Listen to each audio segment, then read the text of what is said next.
ನಮಸ್ಕಾರ ವೀಕ್ಷಕರೇ, ಶುಭೋದಯ. ತಮ್ಮೆಲ್ಲರಿಗೂ ನಿಮ್ಮ ನೆಚ್ಚಿನ ಅಚ್ಚುಮೆಚ್ಚಿನ ಶ್ರೀ ವಿನಾಯಕ ಜ್ಯುವೆಲರೀಸ್ ಮತ್ತು ಸಿಲ್ಕ್ ಸಾರೀಸ್ ಅರ್ಪಿಸುವ ಬೃಹತ್ ಬ್ರಹ್ಮ ಕಾರ್ಯಕ್ರಮಕ್ಕೆ ಪ್ರೀತಿಯ ಅತ್ಯಾತ್ಮೀಯ ಸ್ವಾಗತ, ಸುಸ್ವಾಗತ.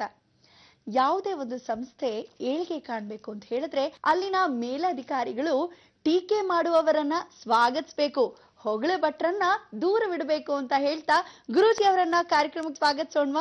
ಶ್ರೀಯುತರು ಶ್ರೀ ಸಂಪೂರ್ಣ ಸನಾತನ ಧರ್ಮ ಸಂರಕ್ಷಣಾ ಸಮಿತಿಯ ಸಂಸ್ಥಾಪಕರು ಹಾಗೂ ಶ್ರೀ ಸಂಪೂರ್ಣ ವರಮಹಾಲಕ್ಷ್ಮಿ ಮಹಾಸಂಸ್ಥಾನದ ವ್ಯವಸ್ಥಾಪಕ ನಿರ್ದೇಶಕರು, ನಮ್ಮೆಲ್ಲರ ಪ್ರೀತಿಯ ಗುರುಗಳು ಶ್ರೀ ನರೇಂದ್ರ ಬಾಬು ಶರ್ಮಾ ಗುರೂಜಿಯವರು.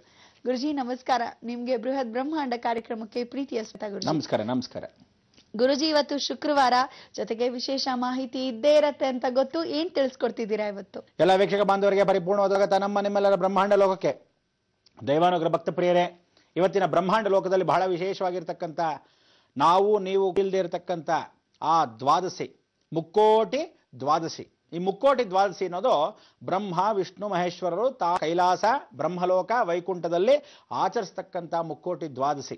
ಈ ದ್ವಾದಶಿಯಲ್ಲಿ ಮಹಾಗಣಪತಿಯು ಎಲ್ಲಾ ಲೋಕಕ್ಕೆ ಹೋಗ್ತಕ್ಕಂಥದ್ದೇ ವಿಶೇಷತೆ. ಅದಕ್ಕೆ ಮುಕ್ಕೋಟಿ ದ್ವಾದಶಿ. ಆ ಮುಕ್ಕೋಟಿ ದೇವತೆಗಳು 300 ಮುಕ್ಕೋಟಿ ದೇವತೆಗಳು ಅಂತ ಹೇಳ್ತೀವಿ. ಆ ದ್ವಾದಶಿಯನ್ನ ವೈಕುಂಠ ಏಕಾದಶಿಯ ನಂತರ ಶ್ರೀನಿವಾಸನು ವೈಕುಂಠದಲ್ಲಿ ಎದ್ದು ಕೂತ್ಕೊಂಡ ತದನಂತರ ಎಲ್ಲರೂ ದರ್ಶನ ಮಾಡಿ ಇವತ್ತು ಭೋಜನ ಉಪದಾಗಳನ್ನ ವಿಶೇಷವಾಗಿ ಮಹಾಗಣಪತಿಗೆ ಬಡಿಸ್ತಕ್ಕಂಥದ್ದು. ಏಕಾದಶಿ ಉಪವಾಸವನ್ನ ಶ್ರೀಮನ್ನಾರಾಯಣಗೆ ಮಾಡ್ಕೋಬೇಕಂತೆ. ಅದೇ ರೀತಿ ಮಹಾಗಣಪತಿಗೆ ಭಕ್ಷ್ಯ ಭೋಜನಕ್ಕೆ ಮೊದಲನೇ ಪ್ರಾರ್ಥನೆ ಮಾಡ್ಕೋಬೇಕು, ಅದು ಮಹಾಗಣಪತಿಗಂತೆ. ಅದಕ್ಕೋಸ್ಕರ ಇವತ್ತು ಆ ಒಂದು ಶುಕ್ರವಾರ ಮುಕ್ಕೋಟಿ ದ್ವಾದಶಿ ಬಹಳ ವಿಶೇಷವಾಗಿರ್ತಕ್ಕಂಥ ಸಂದಿಗ್ಧ ಕಾಲ, ಪ್ರದೋಷ ಕಾಲ. ಇವತ್ತು ದಯವಿಟ್ಟು ಯಾರ್ಯಾರು ಕಾರ್ಯಕ್ರಮ ನೋಡ್ತಾ ಇದ್ದೀರೋ, ಅಡುಗೆ ಮಾಡಿದ್ರೆ, ಅನ್ನವನ್ನು ಮಾಡಿದ್ರೆ ದಯವಿಟ್ಟು ಅನ್ನವನ್ನು ಪಕ್ಕಕ್ಕೆ ಇಟ್ಬಿಡಿ. ಇವತ್ತು ತಿನ್ಬೇಡಿ. ಬೇಕಾದ್ರೆ ನಾಯಿಗೆ ಹಾಕ್ಬಿಡಿ, ಇಲ್ಲ ಅಕ್ಕಪಕ್ಕದಲ್ಲಿ ಇರ್ತಕ್ಕಂಥವ್ರಿಗೆ ಯಾರು ಕೊಟ್ಬಿಡಿ, ಇಲ್ಲ ಬೇರೆಗೆ ಹಾಕ್ಬಿಡಿ. ಯಾವ ಕಾಲಕ್ಕೂ ನೀವು ಇವತ್ತು ಅನ್ನವನ್ನು ತ್ಯಜಿಸ್ತಕ್ಕಂಥ ಅವಕಾಶವನ್ನ ಬಹಳ ವಿಶೇಷವಾಗಿ ವಿನಮ್ರ ಪ್ರಾರ್ಥನೆಯಿಂದ ಪರಿಪೂರ್ಣ ಅನುಗ್ರಹವನ್ನು ಕೊಡ್ತಕ್ಕಂಥ ಗಣಪತಿಯನ್ನ ಸ್ವಾಗತಿಸಬೇಕು. ಕಡುಬನ್ನ, ಮೋದಕವನ್ನ ಸಣ್ಣದಾಗಿ ಪುಟ್ಟದಾಗಿ ಕನಿಷ್ಠ ಪಕ್ಷ ಸ್ವಲ್ಪನಾದ್ರೂ ಸಿಹಿಯನ್ನ ತೆಂಗಿನಕಾಯಲ್ಲಿ ಅಥವಾ ಯಾವುದಾದ್ರೂ ಹಿಟ್ಟಲ್ಲೋ ಅಥವಾ ವಿಚಾರಪೂರ್ವಕ ಇರತಕ್ಕಂಥ ರವೆಯಲ್ಲೋ ಮಾಡಿಕೊಂಡು ಆ ಕಡುಬನ್ನು ಮಾಡ್ಕೊಳ್ಳೋದು. ಕರಿಕಡುಬು ಅಂತಕ್ಕಂಥದ್ದು ಅಂದ್ರೆ ಕಡುಬನ್ನ ಕರಿಬೇಕು, ಎಣ್ಣೆಲಿ ಹಾಕಿ ಕರಿತಕ್ಕಂಥ ಅವಕಾಶ ಬಹಳ ವಿಶೇಷ. ಇವತ್ತು ಗಣಪತಿಗೆ ಮೋದಕವನ್ನ ಅಥವಾ ಕಡುಬನ್ನ ಇಟ್ಟು ಪ್ರಾರ್ಥನೆಯನ್ನ ಮಾಡಿ ಮುಕ್ಕೋಟಿ ದ್ವಾದಶಿಯಲ್ಲಿ ದೇವಾನು ದೇವತೆಗಳಾಗಿರ್ತಕ್ಕವರಿಗೆ ಶ್ರೀನಿವಾಸನಿಗೆ, ಸಾಕ್ಷಾತ್ ಪರಮೇಶ್ವರನಿಗೆ ಇಷ್ಟವಾಗಿರ್ತಕ್ಕಂಥದ್ದು, ಬ್ರಹ್ಮಲೋಕದಲ್ಲಿ ಬ್ರಹ್ಮ ಸರಸ್ವತಿಗೆ ಇಷ್ಟವಾಗಿರ್ತಕ್ಕಂಥದ್ದನ್ನ ಮಾಡಿ ನಡೆಸ್ತಕ್ಕಂಥದ್ದು. ಬ್ರಹ್ಮನಿಗೇನಿಷ್ಟ, ಶಿವನಿಗೇನಿಷ್ಟ, ಮಹಾವಿಷ್ಣುಗೇನಿಷ್ಟ? ಮಹಾವಿಷ್ಣುಗೆ ಅವಲಕ್ಕಿ ಸಾಕು ಅಂತಾನೆ. ಪರಮೇಶ್ವರ ಕೃಪಾ ಕಟಾಕ್ಷದಲ್ಲಿ ಅವನಿಗೆ ಈರುಮಯ. ಅದಕ್ಕೋಸ್ಕರ ಇವತ್ತಿಗೂ ಬೆಟ್ಟದ ಮೇಲೆ ವಾಸವಾಗಿರ್ತಕ್ಕಂಥವನು, ಕೈಲಾಸದ ವಾಸವಾಗಿರ್ತಕ್ಕಂಥವನಿಗೆ ಭೂಲೋಕದಲ್ಲಿ ಏನು ಬೆಳೆಯುತ್ತೆ ಆ ಈರುಳ್ಳಿ ಬಹಳ ವಿಶೇಷ. ಅದಕ್ಕೆ ಮೈಲಾರಲಿಂಗೇಶ್ವರ ಅಂತಾರೆ.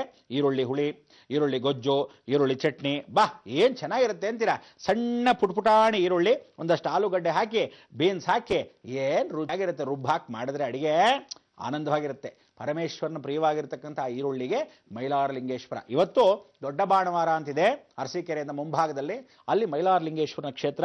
ಈ ಕರ್ನಾಟಕದಲ್ಲಿ ವಿಶೇಷವಾಗಿರ್ತಕ್ಕಂಥ ಸದ್ಗುರುಗಳು ಇವತ್ತಿನ ದಿವಸ ಮುಕ್ಕೋಟಿ ದ್ವಾದಶಿಗೆ ಏಕಾದಶಿ ನಂತರ ಎಲ್ಲರೂ ಹೋಗಿ ಊಟ ಉಪಚಾರಗಳನ್ನ ಎಲ್ಲಾ ಸದ್ಗುರುಗಳು ಹೂಕೊಂಡು ಅಲ್ಲಿ ವನಭೋಜನ ಅಂತ ಮಾಡ್ತಾರೆ. ಅಂದ್ರೆ ಸದ್ಗುರುಗಳು ವನಭೋಜನವನ್ನ ಮಾಡ್ತಕ್ಕಂಥದ್ದು. ದೇವಾನು ದೇವತೆಗಳು, ಮುಕ್ಕೋಟಿ ದೇವತೆಗಳು ವನಭೋಜನ ಮಾಡೋ ಸಮಯಕ್ಕೆ ನಾವುಗಳು ಇದೇ ರೀತಿಯಾಗಿ ವನಭೋಜನವನ್ನ ಆ ರೀತಿಯಾಗಿ ಮನೆಯಲ್ಲೇ ಕೂತ್ಕೊಳ್ಳೋದು ಅಥವಾ ವನಕ್ಕೆ ಸ್ವಲ್ಪ ಪಿಕ್ನಿಕ್ ತರ ಎತ್ಕೊಂಡು ಹೋಗಿ ತಿನ್ನೋದು ಇತ್ಯಾದಿ ಕಾರ್ಯಕ್ರಮಗಳನ್ನ ಇಟ್ಕೊಳ್ತಕ್ಕಂಥದ್ದು ಶುಕ್ರವಾರ. ಇವತ್ತು ರಜಾ ಗಿಜಾ ಇದ್ರೆ ನೀವೇನ್ ಮಾಡ್ಬೋದು, ಇವತ್ತೇ ಹೊರಟು ಬಿಡ್ಬೋದು.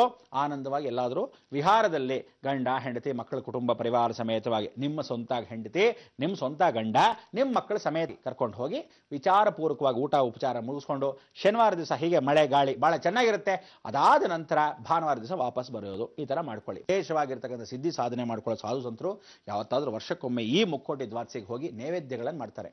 ಇಲ್ಲಿ ಹುರಿ ಹಿಟ್ಟನ್ನು ನೈವೇದ್ಯ ಮಾಡ್ತಾರೆ, ಕಡುಬನ್ನ ಗಣಪತಿಗೋಸ್ಕರ ನೈವೇದ್ಯ ಮಾಡ್ತಾರೆ. ವಿಶೇಷವಾಗಿ ಆ ಸಂಕೀರ್ತನ ಮಾಲೆ ಪರಮೇಶ್ವರನಿಗೆ ಇಷ್ಟವಾಗಿರ್ತಕ್ಕಂಥ ಈರುಳ್ಳಿಗಳನ್ನ ಅವರೆಲ್ಲ, ಈ ಹೂವು ಈರುಳ್ಳಿ ಬರುತ್ತೆ ಗೊತ್ತಾ, ಈರುಳ್ಳಿ ಹೂವು ತರದ್ದು, ಅದನ್ನೆಲ್ಲ ತಗೊಂಡು ಗಿಡದ ಸಮೇತ ಎಲ್ಲ ಬೆಳೀತಾರೆ, ಎತ್ಕೊಂಡೋಗಿ ಕೊಡ್ತಾರೆ. ಇದು ಹಿಮಾಲಯದಿಂದ ಬಂದಿರತಕ್ಕಂಥ ಸಾಧು ಸಂತರಿಗೆ ವನಭೋಜನವನ್ನು ಕೂಡ ಆ ನಾರದ ಕ್ಷೇತ್ರದಲ್ಲಿ ಮಾಡ್ತಾರೆ.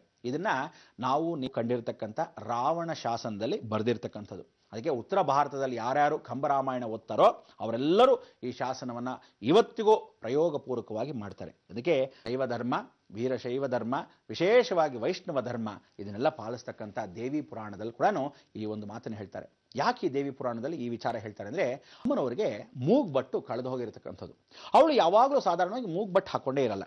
ಲಕ್ಷ್ಮೀ, ಸರಸ್ವತಿ, ಪಾರ್ವತಿ ತ್ರಿಶಕ್ತಿಗಳಾಗಿರ್ತಕ್ಕಂಥವ್ರು ಹೇಗೆ, ಅದಕ್ಕೆ ಸರಸ್ವತಿ ಏನು ಮಾಡ್ತಾಳೆ, ಎಡಭಾಗದ ಮೂಗ್ಬಟ್ಟು ಹಾಕೊಂತಾಳೆ. ಲಕ್ಷ್ಮಿ ಏನು ಮಾಡ್ತಾಳೆ, ಬಲಭಾಗದ ಮೂಗ್ಬಟ್ಟು ಹಾಕೊಂತಾಳೆ. ಮಧ್ಯದಲ್ಲಿ ಬುಲ್ಲಾಕನ್ನು ಹಾಕ್ಕೊಂಡು ಆ ಮಾಟೀಲ್ ಭಾಗದಲ್ಲಿ ಕೊಳ್ತಕ್ಕಂಥದ್ದು ಮಧ್ಯ ಸರಸ್ವತಿ ಸ್ವರೂಪ, ಲಕ್ಷ್ಮೀ ಸ್ವರೂಪ, ಆದಿಶಕ್ತಿ ಮೂಲ. ಅದಕ್ಕೆ ಯಾವತ್ತೂ ಅಮ್ಮನವ್ರಿಗೆ ಅಲಂಕಾರ ನೋಡಿ, ಸರಸ್ವತಿ ಸ್ವರೂಪೇಣ ಲಕ್ಷ್ಮೀ ಸ್ವರೂಪೇಣ ಕಾತ್ಯಾಯಿನಿ ಅಂತ ಹೇಳ್ತಾರೆ. ಅದಕ್ಕೆ ಈ ಮೂಗ್ಬಟ್ಟು ಹೆಣ್ಣು ಮಕ್ಕಳು ಮೂರು ಚುಚ್ಕೊಂಡಿದ್ರೆ ಸರ್ವಶಕ್ತಿ, ಸರ್ವಜ್ಞಾನ, ಸರ್ವಸಿದ್ಧಿ ಎಲ್ಲವನ್ನೂ ಅನುಭವಿಸ್ತಾನೆ. ಆ ರೀತಿ ಹೆಣ್ಣು ಮಕ್ಕಳು ಗಂಡಸರಿಗೆ ಕಿವಿ ಚುಚ್ಕೊಂಡಾಗ ತಲೆ ಮೆದ್ಲು ಫಸ್ಟ್ ಕ್ಲಾಸಾಗಿ ಓಡತ್ತೆ ಕಣ, ಎಡಗಿವಿ ಚುಚ್ಕೋ ಒಳ್ಳೆ ನಾಡಿ ಓಡತ್ತೆ, ಬಲಗಿವಿ ಚುಚ್ಕೋ ಫಸ್ಟ್ ಕ್ಲಾಸಾಗಿ ಸೂರ್ಯ ನಾಡಿ ಓಡತ್ತೆ, ಆರೋಗ್ಯ ಸಮೇತವಾಗಿರುತ್ತೆ. ಹೆಣ್ಣು ಮಕ್ಕಳಿಗೆ ಮೂಗು ಚುಚ್ಕೊಳ್ಳೋ ತಮವಾಗಿ ಆ ಕಾಲದಿಂದ ಇವತ್ತವರೆಗೂ ಯಾವ ಹೆಣ್ಣು ಮಕ್ಕಳು ಮೂಗನ್ನು ಚುಚ್ಕೊಂತಾರೋ, ವಿಶೇಷವಾಗಿ ಅವರಿಗೆ ಆ ಮೂರು ಕಾಂತಿಗಳ ಬಂದಿರುತ್ತೋ, ಇಡೀ ಜಗತ್ತಲ್ಲಿ ಅವ್ರು ಹಣ್ಕೊಂಡಾಗೆ, ಅವರು ಇದ್ದ ಹಾಗೆ ಆ ಸಂಸಾರ ನಡೆಯುತ್ತೆ. ಅವರಿರ್ತಕ್ಕಂಥ ನಾವಿಕ ಅವರೇ ಆದಾಗ ಆ ದೋಣಿ ಹೆಂಗೆ ಕರ್ಕೊಂಡು ಹೋಗಬೇಕು, ಆ ಹೆಣ್ಣಿನ ಸಂಸಾರದಲ್ಲಿ ಸಾಗರದಲ್ಲಿ ತೇಲ್ತಾ ಇರ್ತಕ್ಕಂಥ ಇಡೀ ಸಂಸಾರವಾಗಿ ಪತಿವ್ರತ ಧರ್ಮವನ್ನು ಪಾಲಿಸ್ತಕ್ಕಂಥ ಎಷ್ಟೋ ಜನಕ್ಕೆ ಇವತ್ತು. ಅದಕ್ಕೆ ಅವ್ರು ಕೂತ್ಕೊಂಡಾಗ ನೋಡಿ, ಅಮ್ಮನವರಿದ್ದ ಹಾಗೆ ಆ ಮಂದಸ್ಮಿತ. ಇದನ್ನು ನೋಡ್ಬಿಟ್ಟೆ ಅವ್ರು ಹೇಳಿದಂಥ ಆದಿರಾಚಾರ್ಯರು, ಮೇಳೆಯ ಪ್ರಥಮ ಧರ್ಮ ನಾರಿಯ ಪ್ರಥಮ ಧರ್ಮ. ಅದಕ್ಕೆ ಈ ಒಂದು ದೇವಿ ಪುರಾಣದಲ್ಲಿ ಹೇಳಿರತಕ್ಕಂಥ ಒಂದು ರಹಸ್ಯ ನಿಮಗೆ ತಿಳಿಸ್ಕೊಡ್ಬೇಕು. ಅದಕ್ಕೆ ನೀವೇನು ಮಾಡಬೇಕು, ತಾಳ್ಮೆಯಿಂದ ಕೂತಿರ್ಬೇಕು. ಪಾಪ ಇವತ್ತು ದಿವ್ಯ ಬಂದ್ಯಾಳೆ, ಬಹಳ ಸಂತೋಷ. ಇವಾಗ ಕೂತ್ಕೊಂಡು ಕಾಯ್ತಾ ಇರಿ, ಅವಳು ಮಿಕ್ಕಿದ್ದು ಮಾತಾಡ್ತಾಳೆ.